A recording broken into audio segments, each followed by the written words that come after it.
Yes sir. Yes sir. Okay, actually कुछ problem थी, technical issue था, तो मोबाइल को रीस्टार्ट करना पड़ा है इस वजह से। 2-4 मिनट वेट करते हैं, कुछ बच्चे और जुड़ जाते हैं तब स्टार्ट करते हैं, ठीक है।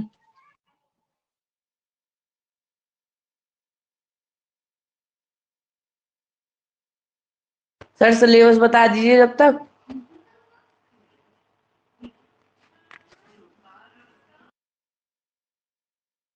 पूरा होने से बताएंगे ना। मैंने एक बार ग्रुप पे डाला था सिलेबस, आपको मिला नहीं? नहीं सर, ये जो 21 तारीख को टेस्ट है इसमें। हाँ तो 21 तक जब पढ़ा लेंगे तभी तो देंगे ना, आप परेशान क्यों हैं? बता दिया जाएगा बेटा। ऐसा है ना, ये पार्ट 1 तो मैं पढ़ा रहा हूँ और पार्ट 2 आपको गुंजन मैम पढ़ा रही होंगी, आप लोग क्लासेस ले रहे हैं ना? Yes sir. हाँ तो वो दोनों लोग, हम लोग एक साथ बैठ के उसको, पहले हमने कितना पढ़ाया, मैम ने कितनी क्लासेस ली, कितना पढ़ाया है, तो उसी हिसाब से सिलेबस आपको बताएंगे कि एग्जाम में कितना आ रहा है। ठीक है, आप लोग परेशान ना हो, कल या परसों तक हम डिसाइड कर देंगे। Okay sir. ओके बेटा।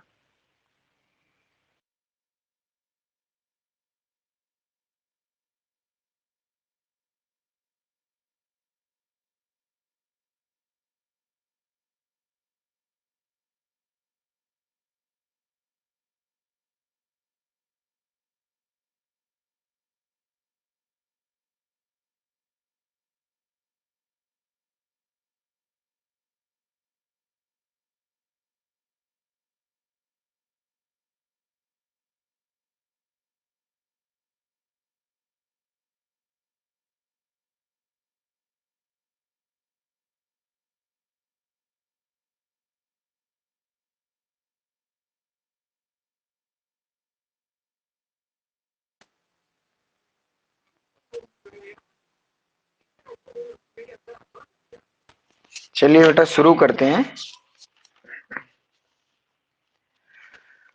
Hello, I am Audible?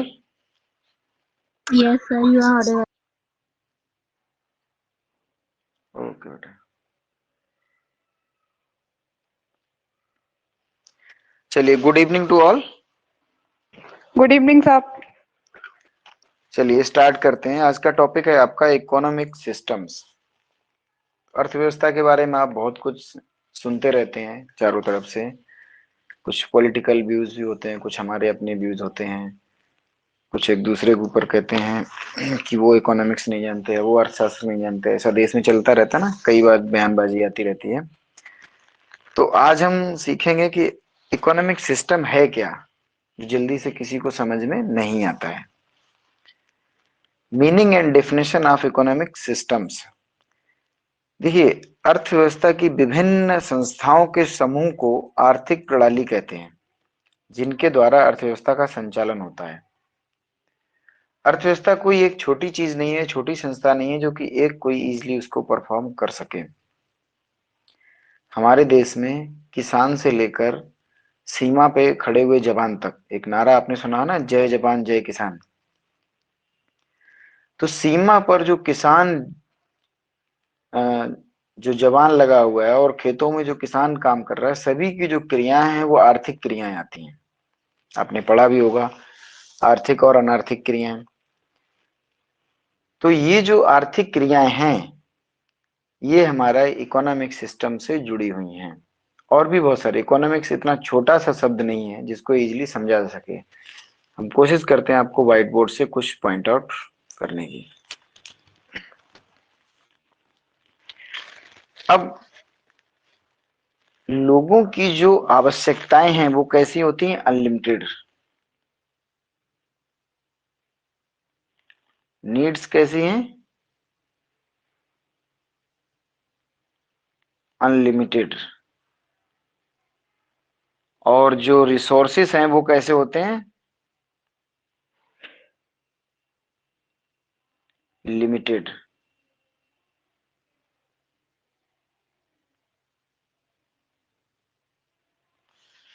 Limited resources से अनलिमिटेड नीड्स को फुलफिल करने के लिए हमारे रिसोर्सेस लिमिटेड हैं, नीड अनलिमिटेड हैं। इनको पूरा करने के लिए हमें क्या होता है, इकोनॉमिक्स की अच्छे से जानकारी होना बहुत जरूरी है। इसके लिए एक सरल शब्दों में हम कह सकते हैं, जिन आर्थिक संस्थाओं के अंतर्गत मानव की उपभोग, उत्पादन, वितरण, विनिमय, राजस्व संबंधी आर्थिक क्रियाओं का संपादन होता है, उसे आर्थिक प्रणाली कहते हैं। आपने 5 उसके पढ़े होंगे, उपभोग यानी कि कंजम्पशन, उत्पादन यानी प्रोडक्शन, वितरण यानी डिस्ट्रीब्यूशन, और विनिमय मीन्स एक्सचेंज, एंड राजस्व रेवेन्यू। ये 5 पॉइंट इसमें आते हैं इकोनॉमिक्स में, जिनकी हमें मेन स्टडी करनी होती है। अब आर्थिक संस्थाओं में प्रमुख रूप से निजी संपत्तियां होती हैं, आर्थिक स्वतंत्रता है, कीमत की प्रणाली यानी प्राइस मैकेनिज्म है, प्रतियोगिता है जिसमें हम परफेक्ट कंपटीशन, इम्परफेक्ट कंपटीशन ये सब पढ़ेंगे, परिवार यानी कि फैमिली, ये सभी इसमें आ जाती हैं। अब आता है types of economics, types of economic system.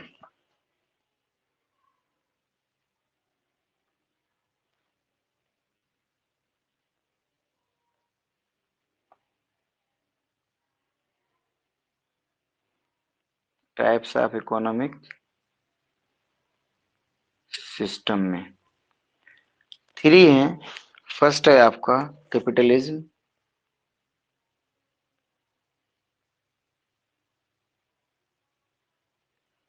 Capitalism यानी पूंजीवाद।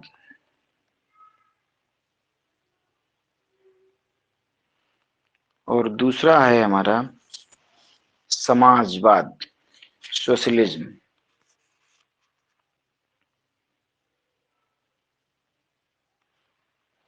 सोशलिज्म और जिसे हम बोलते हैं समाजवाद।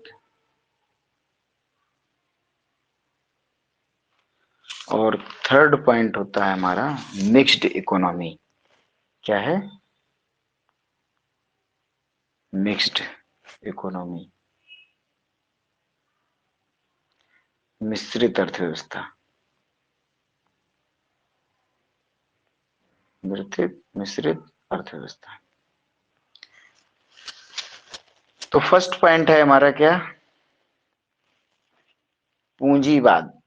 आज हम कोशिश करेंगे कि तीनों को पढ़ा पाए, अगर नहीं हो पाता है तो आपका कैपिटलिज्म यानी पूंजीवाद को हम खत्म करना चाहेंगे। पूंजीवाद क्या होता है? जहां पर इंडिविजुअल यानी निजी लोगों की पूंजी ज्यादा लगी होती है,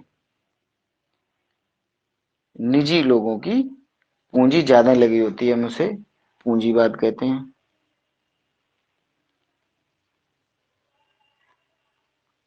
निजीकरण भी इसको हम कह सकते हैं, निजीकरण से भी इसको जान सकते हैं। पूंजीवादी अर्थव्यवस्था लुक्स एंड हुड्स के अनुसार है, पूंजीवादी आर्थिक संगठन की ऐसी प्रणाली है जिसमें व्यक्तिगत संपत्ति पाई जाती है और मनुष्यकृत तथा प्राकृतिक पूंजी का उपयोग निजी लाभ के लिए किया जाता है।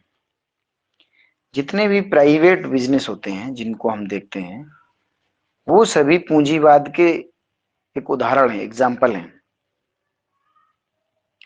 अब पूंजीवाद की अर्थव्यवस्था की विशेषताएं क्या हैं? सबसे पहला, संपत्ति पर निजी स्वामित्व। संपत्ति पर निजी स्वामित्व।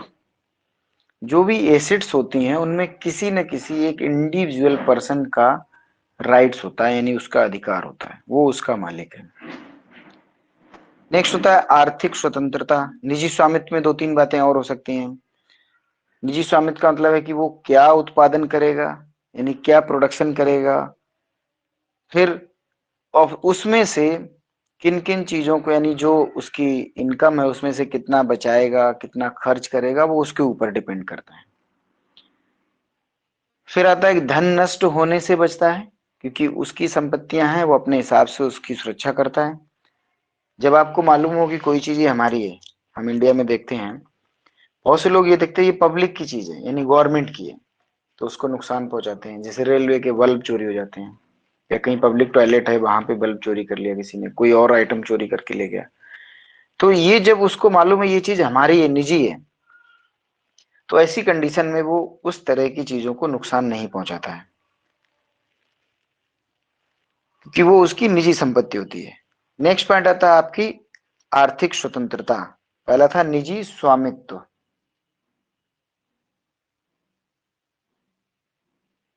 Private ownership. नेक्स्ट आ जाता है आपका आर्थिक स्वतंत्रता।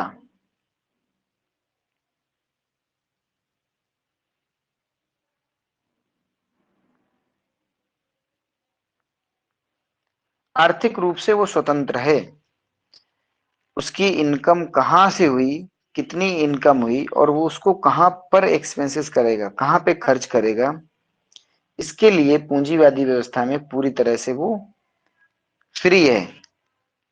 उसको कोई किसी तरह का प्रतिबंध नहीं है कि उसको यहीं पर खर्च करना है, यहाँ पर इससे ज्यादा खर्च नहीं करना है, ये उसके ऊपर पूरी तरह से डिपेंड करता है। उसमें दो तरह की बातें हो सकती है, व्यावसायिक स्वतंत्रता है और एक संविदा संबंधी स्वतंत्रता। उपभोक्ता के लिए चुनाव की स्वतंत्रता, वो अपने जैसे चाहे वैसे कंज्यूमर सिलेक्ट कर सकता है। तीसरा पॉइंट इसमें आता है लाभ, लाभ की प्रवृत्ति।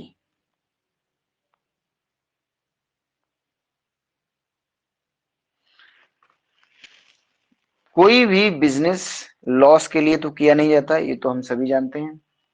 यानी सभी बिजनेस सिर्फ और सिर्फ प्रॉफिट के लिए किए जाते हैं। वो अलग बात है किसी बिजनेस में बाद में लॉस हो सकता है, वो पॉसिबिलिटी बनी रहती है। तो लाभ की जो प्रवृत्ति है वो पब्लिक सेक्टर में या कैपिटलिज्म में, पूंजीवाद में और ज्यादा होती है। पूंजीवाद एक ऐसी जगह है या ऐसा मैकेनिज्म है, एक ऐसा आर्थिक सिस्टम है जिसके थ्रू हम ज्यादा से ज्यादा लाभ कमाने की ओर अग्रसर होते हैं। क्यों? कि जो भी बिजनेस है वो निजी हाथों में है और निजी हाथों में जो भी अपना पैसा लगाता है, इन्वेस्टमेंट करता है, वो ज्यादातर प्रॉफिट को अर्न करने के लिए ही करता है, क्योंकि उसका जो मकसद है वो लोगों को सेवाएं देना नहीं है। जैसे सरकारी सुविधाएं अगर हम देखेंगे, वो ज्यादातर लोगों की सेवा के लिए होती हैं, उसमें प्रॉफिट अर्न करना गवर्नमेंट का मेन मकसद नहीं होता है। वो तो सरकार इसलिए चला रही ताकि लोगों को सुविधाएं उससे मिल सकें। लेकिन जब पूंजीवाद की बात आती है तो पूंजीवाद में जितनी भी संस्थाएं हैं जो उसमें काम कर रही हैं, वो सभी प्रॉफिट अर्न करने के लिए और अपने प्रॉफिट को मैक्सिमम करने की एफर्ट करती हैं, कोशिश करती हैं। इसमें अगला पॉइंट आता है चौथा, उत्तराधिकार।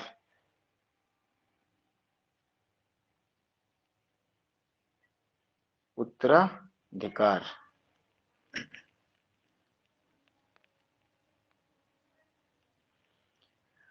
उत्तराधिकार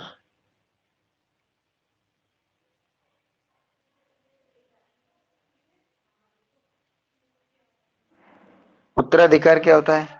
जैसे आपने देखा हो घरों में अगर किसी बुजुर्ग की डेथ होती है तो उसके जो बच्चे हैं, बेटा हो या बेटी हो, वो उसकी संपत्तियों के मालिक हो जाते हैं।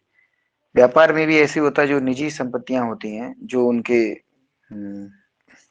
निजी पूंजीगत संपत्तियां हैं, जैसे कंपनी हो किसी के नाम से या उस कंपनी में लगे हुए प्लांट मशीनरी फर्नीचर फिटिंग्स वगैरह, वो सब उनकी होती जो उनके रिलेटिव हैं, खासतौर से उनके बेटे बेटी या जो भी कानूनी तौर से उन्होंने अपना उत्तराधिकारी जिसको बना रखा हो।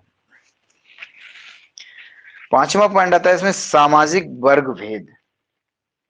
पांचवा पॉइंट है सामाजिक वर्ग भेद।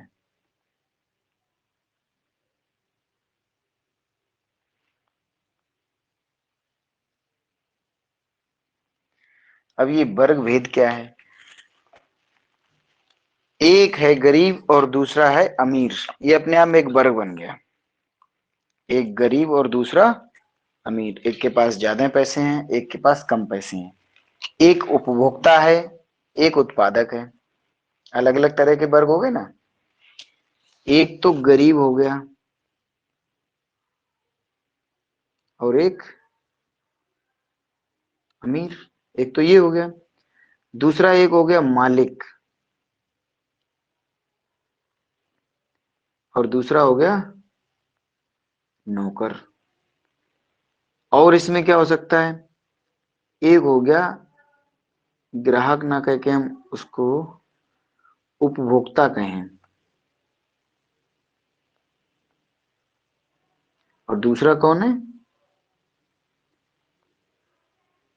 उत्पादक। उत्पादक जो उत्पादन कर रहा है,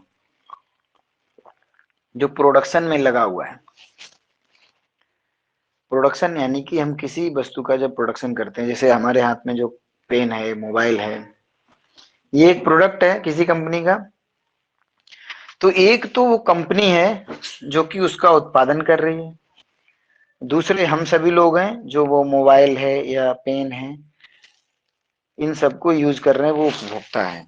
तो ये वर्ग अपने आप में बन जाता है। और एक हमने इसके पहले बताया था, गरीब और अमीर का वर्ग। पूंजीवाद में गरीब अमीर और मालिक नौकर का एक बहुत बड़ा वर्ग बनता चला जाता है, क्योंकि जो मालिक है वो और पैसे वाले होते जाते हैं, और जो नौकर हैं या गरीब हैं वो और ज्यादा गरीब होते चले जाते हैं। तो अमीर और गरीब के बीच का जो वर्गांतर है वो संघर्षपूर्ण हो जाता है। वो आपस में लड़ने झगड़ने रहते हैं, लड़ने झगड़ने लगते हैं। मालिक कहता है कि हमारे हिसाब से काम करो, और जो उसमें काम करने वाले वर्कर होते हैं वो संगठन बना लेते हैं। वो कहते हैं हम अपने हिसाब से काम करेंगे और हमारी मांगे पूरी करो। आपने देखा हो कई किस्से हैं ऐसे कि वर्कर्स एकजुट होकर के फिर संघर्ष करते हैं, नारेबाजी करते हैं, और कंपनी में ताला भी लगा देते हैं। कई बार उसको हम हड़ताल बोलते हैं। वर्कर जब बाहर बैठ जाते हैं उसको हड़ताल कहते हैं। अगर मालिक ने ताला लगा के कह दिया हम आपसे काम नहीं करा रहे, उसे तालाबंदी कहते हैं। दोनों अलग अलग हैं। अगला पॉइंट होता है इसमें समन्वय रहित उत्पादन प्रणाली। समन्वय रहित उत्पादन प्रणाली, देखिए इसमें जो है गवर्नमेंट की जो योजनाएं होती हैं वो तो उपभोक्ता को ध्यान में रखती हैं,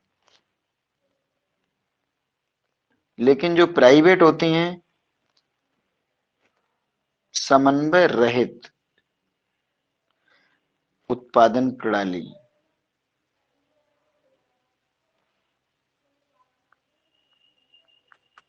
कोऑर्डिनेशन नहीं होता है।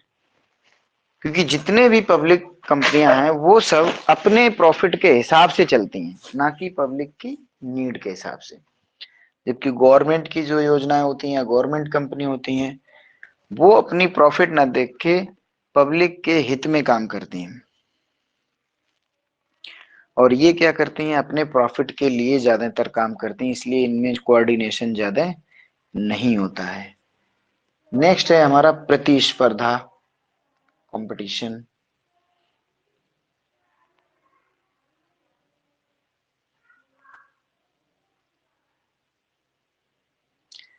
प्रतिस्पर्धा यानी कि कंपटीशन। अब कंपटीशन के लिए मैं एक आपको एग्जांपल दूंगा। जितनी भी कंपनियां टेलीकॉम सेक्टर में हैं, आप सभी लोग जानते हैं ना। कोई बच्चा बताएगा इस समय किस किस कंपनी की सिम आ रही हैं? कितनी कंपनियां अपने यहाँ काम कर रही हैं?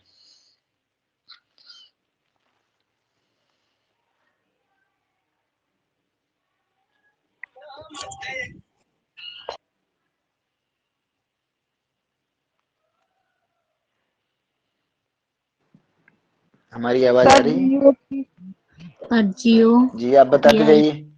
जियो, सर एयरटेल, रिलायंस की वोडाफोन, जियो, हाँ, Airtel, Telegram, tele, Vodafone Idea और BSNL, BSNL.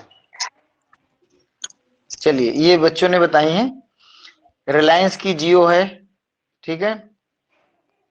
Airtel, Vodafone idea जो मिलकर के एक बन गई हैं वीआई, और बीएसएनएल। यही चार है ना? 1 2 3 4। मैं बात कर रहा हूँ कंपटीशन की। इससे पहले कितनी कंपनियां थी आप लोगों को अगर याद हो? इन चार के अलावा किसी कंपनी का नाम याद आ रहा है? हाँ सर, यूनिडॉट, Tata Tata Docomo, Docomo, Aircel, Tata Docomo, Docomo, ठीक टेलीनॉर, है। टेलीनॉर, यूनिनॉर पहले उसी का नाम था आई थिंक, यस सर, है ना? सर हद यूनिनॉर। की चलती थी पहले। हाँ बेटा, सर हद। हज हज का है तो बोडा हो गया। हाँ और सर। भी कोई याद है? ठीक है, एक ट्रम्प भी आया करती थी हमारे टाइम में, और भी बहुत सारी कंपनियां आई और धीरे धीरे गायब हो गई। अब देखिए, इन सब कंपनियों में हमें क्या, मेरा टॉपिक क्या है ये ध्यान रखना है आपको। कंपटीशन यानी कि प्रतिस्पर्धा। जब निजी क्षेत्र की बात होती है यानी कि पूंजीवाद, तो उसमें कंपटीशन बहुत ज्यादा होता चला जाता है, और उस कंपटीशन में ये सभी कंपनियां गायब हो गई। एयरसेल, टाटा, यूनिनार और ट्रम्प, आपको पता है ना, ये सारी कंपनियां आज सिर्फ हिस्ट्री बन के रह गई हैं। और देखिए, एक और मजेदार बात क्या है कि जब तक ये कंपनियां थीं, यानी कि 4 कंपनियां ये, और 4 ये जो हमें नाम याद हैं, इसके अलावा भी हैं, MTNL अभी भी है, और टाटा टेली सर्विसेज है, और भी कुछ कंपनियां हैं जिनके नाम हो सकता है हम लोगों को अभी याद नहीं आए हों। तो ये सभी कंपनियां जब मार्केट में थीं, उस समय कंपटीशन ज्यादा था। 30 दिन का महीना हुआ करता था कंपनियों का। कुछ याद आया? धीरे से कंपनियों ने कंपटीशन की वजह से प्राइस कट कर दिए। प्राइस क्या किए? बहुत कट कर दिए, डाउन कर दिए, और मंथ सभी का 30 दिन का था। जैसे जैसे ये 4-5 कंपनियां मार्केट से गायब हो गईं, आज हट गईं,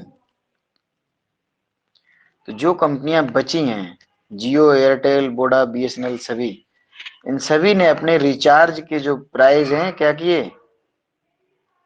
बढ़ा दिए। Yes, price sir. अप कर दिए, प्राइस हाई किए, और जो डेज हैं वो कम कर दिए। 28 डेज, कुछ रिचार्ज इस समय 24 डेज के आ रहे हैं। जी सर। दूसरा, पहले बहुत महंगा था, नो डाउट, जो 4G से पहले 3G टेक्नोलॉजी में तो और भी महंगा था, बट कंपटीशन आया, कंपटीशन के चलते रिचार्ज सस्ते हुए। और इसमें क्या था, प्रत्येक व्यक्ति को वस्तुओं को खरीदने चुनने की स्वतंत्रता थी। हम जिसको चाहें उस सिम को खरीद लें। फिर सरकार ने सुविधा दे दी कि हम पोर्ट भी करा सकते हैं। जब हम अपनी सिम को पोर्ट करा सकते हैं तो हमारा नंबर चेंज नहीं होगा, तो लोग और भी फ्री हो गए। उन्होंने अपनी सिम को पोर्ट कराया, और सिम पोर्ट कराने के चक्कर में क्या हुआ, कस्टमर जो अच्छी सुविधा दे रहा उसके पास चले गए। जो अच्छी सुविधा देगा हमें उसके पास हम चले गए। ऊपर से एक और सबसे बड़ा जो एक रिवॉल्यूशन आया था, क्रांतिकारी परिवर्तन था, वो था रिलायंस जियो का, जिसने 6 मंथ तक बिल्कुल फ्री में ऑपरेटिंग सिस्टम, ऑपरेशन की जो सुविधा दी हमें मोबाइल चलाने की। 1 GB डाटा पर डे, वो भी फ्री में मिल रहा, उसके लिए हमें कुछ करना भी नहीं था। तो उसके लिए एक नेक्स्ट टॉपिक हमारा बनता है विनाशशील प्रवृत्ति। 8वां ये टॉपिक ही है, इसी से रिलेटेड है, इसको समझ लीजिए।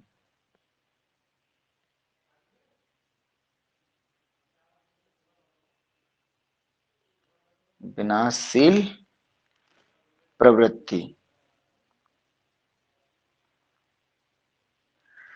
जो रिवॉल्यूशन था, रिलायंस जियो लॉन्च हुई 4G के साथ। किसके साथ लॉन्च हुई थी? 4G। और इस 4G ने इतना बड़ा चेंज लाकर रख दिया कि बाकी कंपनियों का विनाश हो गया।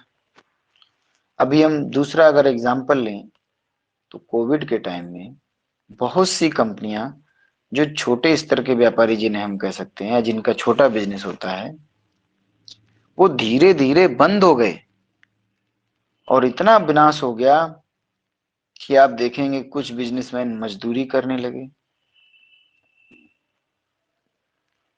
या फिर ठेला ढकेल लगाने लगे। इस तरह की जो समस्या आई, उनसे पूंजीवाद भी कमजोर हो जाता है। बढ़ तो रहे थे वो, लेकिन कुछ झटके ऐसे लगे, जैसे कोविड का टाइम आया, लॉकडाउन लग गया। ऐसे समय में छोटे व्यापारियों के बिजनेस बंद हो गए और वो कहीं के नहीं रहे, मजदूरी करने के लिए मजबूर हो गए। नेक्स्ट होता है मूल्य तंत्र। 9वां पॉइंट है हमारा मूल्य तंत्र। जो प्राइस है, प्राइस परिवर्तित होते रहते हैं। जब हमारे पास आर्थिक स्वतंत्रता है तो प्राइस हम अपने हिसाब से रखेंगे जैसे हमें सही लग रहे हैं, क्योंकि यहाँ पर पूंजीवाद में पूरा कंपटीशन नहीं होता है। इस समय हम देख रहे हैं कि टेलीकॉम कंपनियों में, ये देखिए जो आप लोगों ने बताए थे 4 नाम, इसमें सबसे ज्यादा कमजोर कौन सी है? जियो, एयरटेल, वोडाफोन, बीएसएनएल में से।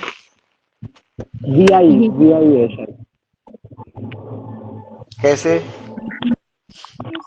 वीआई लगभग डाउन है, मतलब सबसे हाँ बेटा। कमजोर कंपनी वीआई है सर। सबसे कमजोर कंपनी वीआई है, वोडाफोन आइडिया। हाँ ठीक है, किस तरह से? क्योंकि सर उसके नेटवर्क कम है और कैपिटल भी कम है इन दोनों कंपनी पे। जी जी, देखिए वोडाफोन आइडिया की जो कंडीशन है सबसे ज्यादा खराब है, जबकि हम ये भी जानते हैं कि बीएसएनएल के भी कस्टमर बहुत कम है। लेकिन जिस बच्चे ने भी बताया, कुश वार्स ने, क्या नाम है आपका? खुश वार्स उसने नहीं सर, अच्छा खुश वार्स बताया। नहीं सर। खुश वार्स ने अच्छा बताया। क्यों? बीएसएनएल जो है वो गवर्नमेंट के अंडर में है, उसे हमारी सरकार बचा लेगी, उसको हेल्प करेगी। उसके नाम में ही लिखा है भारत संचार निगम लिमिटेड, गवर्नमेंट की संस्था है, इसलिए उसको इतना खतरा नहीं है। वोडाफोन आइडिया पर एजीआर के तहत बहुत बड़ा फाइन लगा हुआ है। आपने न्यूज सुनते रहते होंगे, अगर आप शेयर मार्केट या उससे रिलेटेड कुछ न्यूज सुनते हैं, बिजनेस न्यूज, देखते हैं एजीआर का बहुत बड़ा 56,000 करोड़ के समथिंग इस पर पेनल्टी लगी हुई है। हालांकि एयरटेल पर भी है, वोडाफोन पर भी है, जियो पर भी है, जितनी भी कंपनियां कुछ बंद हो गई, एयरसेल जैसी कंपनी, उन पर भी लगी है। बट वोडाफोन घाटे में है, ऊपर से एजीआर का बहुत बड़ी पेनल्टी लगी हुई है, बहुत बड़ा पैसा पेंडिंग है जो कि इसको गवर्नमेंट को देना है। तो इसके लिए कुछ दिन पहले गवर्नमेंट का एक नोटिस आया था कि हम 35% शेयर अक्वायर कर रहे हैं वोडाफोन आइडिया के। तो उस न्यूज से शेयर मार्केट में भूचाल आई और वोडाफोन के शेयर भी उस दिन 20% डाउन हो गए थे। तो इस कंपनी का क्या है, ये धीरे धीरे धीरे धीरे विनाश हो गया, इसका खत्म हो गई। और जो कंपनियां बची वो अपने हिसाब से प्राइस बढ़ा रही हैं। हालांकि वोडाफोन अभी जिंदा है, जब तक जीवित है तब तक चल रही है, और अगर ये नहीं रही तो बाकी की जो बची हुई कंपनियां हैं वो अपने हिसाब से प्राइस फिर बढ़ाती या घटाती रहेंगी। तो ये समझ आ गया आपको मूल्य तंत्र। नेक्स्ट है मेरिट्स ऑफ कैपिटलिज्म। अब हर चीज के कुछ फायदे और कुछ नुकसान होते हैं। पूंजीवाद के लाभ,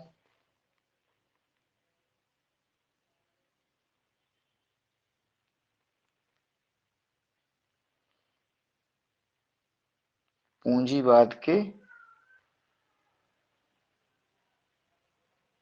लाभ। अब इसमें क्या क्या लाभ हो सकते हैं? पहला है रहन सहन के स्तर में सुधार हो जाता है। मैं पॉइंट टू पॉइंट बोल रहा हूं, आप लोग चाहें तो नोट कर सकते हैं। सर रहन इंग्लिश में भी सहन बोल का स्तर दीजिए। सुधर जाता है। ओके बेटा। Increase the living standard of people's.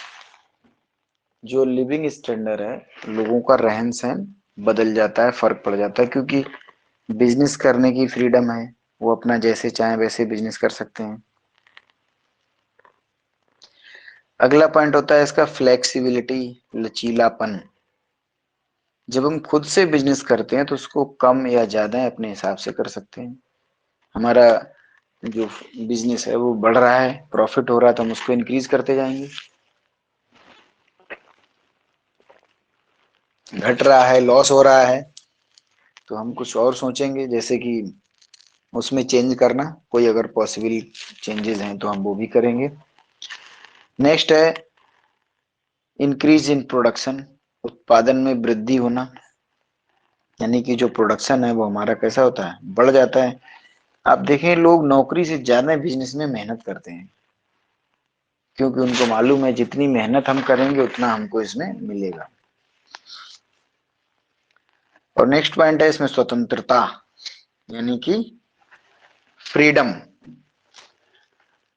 पहला था रहन सहन, रहन सहन में वृद्धि होना, रहन सहन के स्तर में वृद्धि है।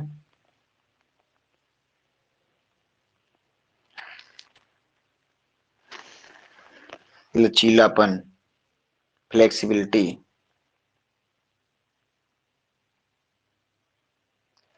और तीसरा पॉइंट इसमें है उत्पादन में वृद्धि। जब अपना बिजनेस होता है तो काम करने वाले लोग दिन रात लग के काम करते हैं, क्योंकि उनको मालूम है जितना इसमें हम करेंगे उतना हमें प्रॉफिट मिलेगा। लेकिन नौकरी में हम अगर करेंगे ज्यादा या कम तो हमें तनख्वाह उतनी मिलनी है।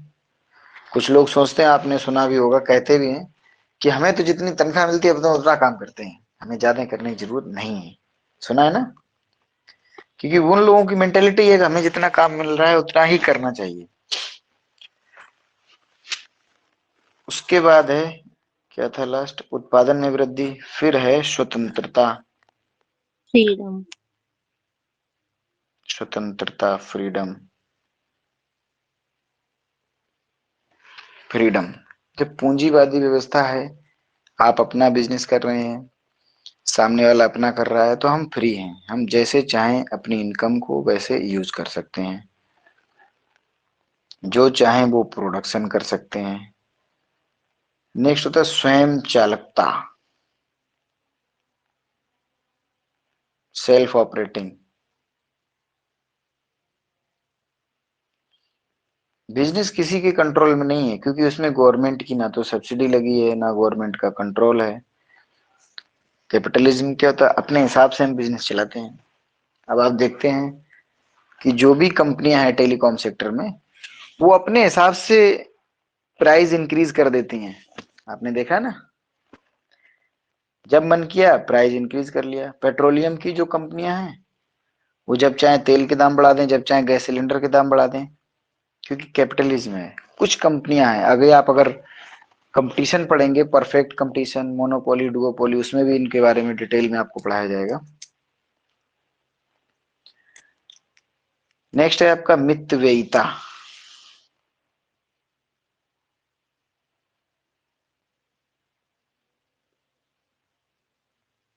Inconvenient, sorry convenient. मितव्ययिता मीन्स कन्वीनियंट, यानी कोई भी काम कम खर्च में करना। तो कम खर्च में हम तभी करते हैं जब हमारा खुद का इंटरेस्ट उसमें जुड़ा होता है। और अगला है न्यायशीलता। न्यायशीलता में क्या है, जो लोग योग्य हैं वो उसमें टिकेंगे, मीन्स जिनको बिजनेस अच्छे से आ रहा है, कंपटीशन को फाइट कर सकते हैं, वो उसमें टिके रहेंगे, बाकी लॉस की वजह से बाहर हो जाएंगे। ये होती है न्यायशीलता, कि जो योग्य है, जिसको बिजनेस आता है, वो कंपटीशन में फाइट करके खुद को बनाए रखेगा, बाकी लोग खुद ब खुद निपट जाएंगे। नेक्स्ट है जनतंत्रीय प्रकृति। जनतंत्रीय प्रकृति में क्या होता है कि लोग हैं, सभी लोगों की इच्छाएं हैं, उनके हिसाब से हम रिसर्च करते हैं। आज आप देखते हैं कि कस्टमर किसके पास ज्यादा जा रहे हैं,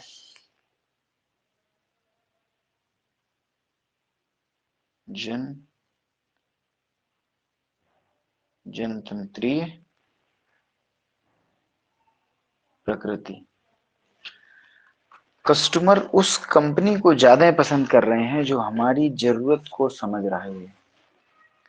जिस कंपनी का प्रोडक्ट हमारे हिसाब से है हम उसी को लाइक करते हैं, उसी के प्रोडक्ट्स हम खरीदते हैं। जो हमारे बारे में नहीं सोचते यानी हमारी जरूरत के हिसाब से नहीं देते हैं, हम उनको पसंद नहीं करते हैं। लोगों का इंटरेस्ट क्या है, लोगों की डिमांड्स क्या है, उनके बजट क्या है, उन सबको ध्यान में रखते हुए अगर प्रोडक्शन कर रहे हैं तो हमें उसमें फायदा होता है। कस्टमर भी उसी बात का ध्यान रखता है और जिसको कस्टमर या कंज्यूमर लाइक करने लगते हैं वही कंपनी आगे बढ़ पाती है। अब नेक्स्ट है इसमें दोष क्या है, पूंजीवादी व्यवस्था के दोष क्या क्या हो सकते हैं। कुछ दोष भी होंगे, अपने अपने फायदे और नुकसान दोनों ही हैं। पहला है बेकारी का भय।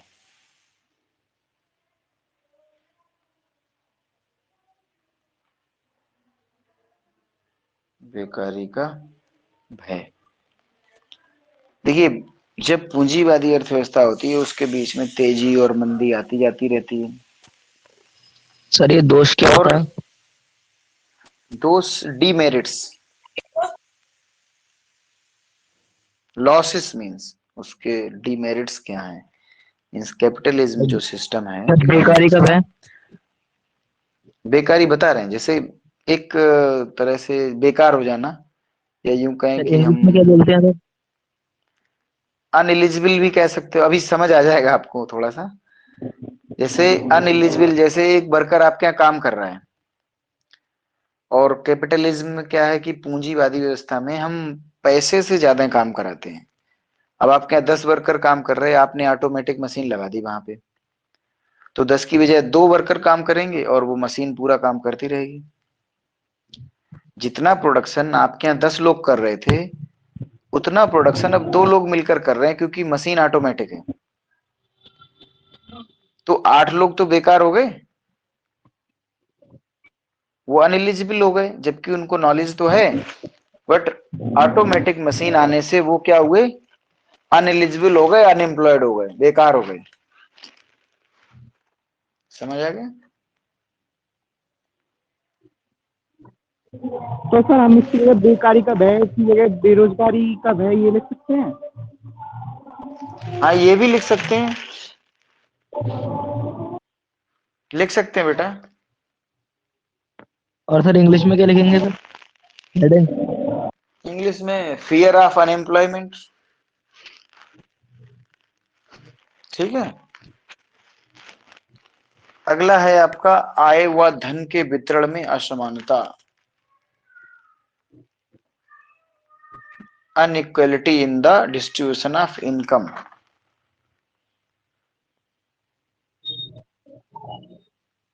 आय व धन के वितरण में असमानता।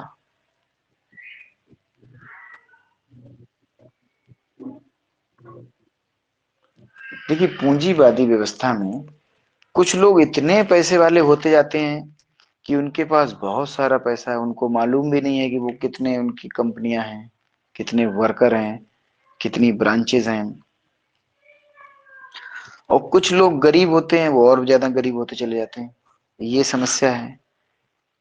नेक्स्ट है आर्थिक अस्थिरता, यानी कि जो इकोनॉमिक कंडीशन है वो अनस्टेबल है। अगला है सामाजिक परजीवता, जो सोसाइटी है हमारी दूसरे पर डिपेंड हो जाती है, इंडिपेंडेंट नहीं रह जाती है। क्योंकि हमें मालूम है कि जियो कंपनी ये प्लान निकालेगी, हम उसके हिसाब से रिचार्ज करेंगे। हमारे पास अपना कुछ है? आज सारी कंपनियां अगर सर्वर बंद करके बैठ जाएं तो हम क्या कर सकते हैं? पहले हम डिपेंड नहीं थे, आप वहां बैठे हम यहाँ बैठे, बीच में अगर सर्वर डाउन, जैसे मैं 5 मिनट लेट ज्वाइन कर पाया तो कोई टेक्निकल प्रॉब्लम आ रही थी ना, आप उतना जानते हैं ना, आपको मालूम है कि सर ट्राई कर रहे होंगे, और हम यहाँ पे अपना मोबाइल रिस्टार्ट करके बैठ रहे हैं। तो हम क्या एक दूसरे पर स्थिर होते चले सॉरी डिपेंड होते जा रहे हैं, परजीवी बनते जा रहे हैं, दूसरे पर डिपेंड हैं। जैसे प्लान्स आएंगे उसके अकॉर्डिंग हम रिचार्ज करेंगे, उसी हिसाब से हम चलेंगे। आज जब नेटवर्क की सबसे ज्यादा जरूरत पड़ रही है, इस समय नेटवर्क पुअर कंडीशन में है, और जिस समय जियो लॉन्च हुआ था उसके सिग्नल कितने अच्छे आते थे? क्या आज वो क्वालिटी है उसकी? रिचार्ज उस समय से आज बहुत महंगे हैं, लेकिन जो क्वालिटी है सिग्नल की वो उतनी अच्छी नहीं है किसी भी कंपनी की, चाहे जियो हो, एयरटेल हो, वीआई हो या बीएसएनएल हो। नेक्स्ट आता है आपका समन्वय का अभाव, लैक ऑफ कोऑर्डिनेशन। आपस में समन्वय नहीं होता है। जो पूंजीवादी व्यवस्था है उसमें सभी एक दूसरे से लड़ते झगड़ते रहते हैं।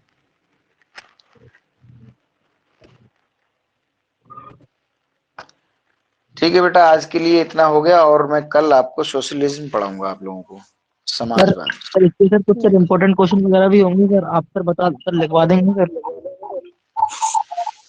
Important questions?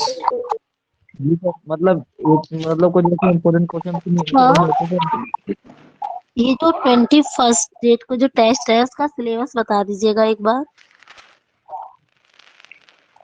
जी बेटा वो बता दूंगा, लेकिन अभी कुछ पढ़ा लेने दो। मैं सोच रहा हूँ अभी क्या बताऊं आपको।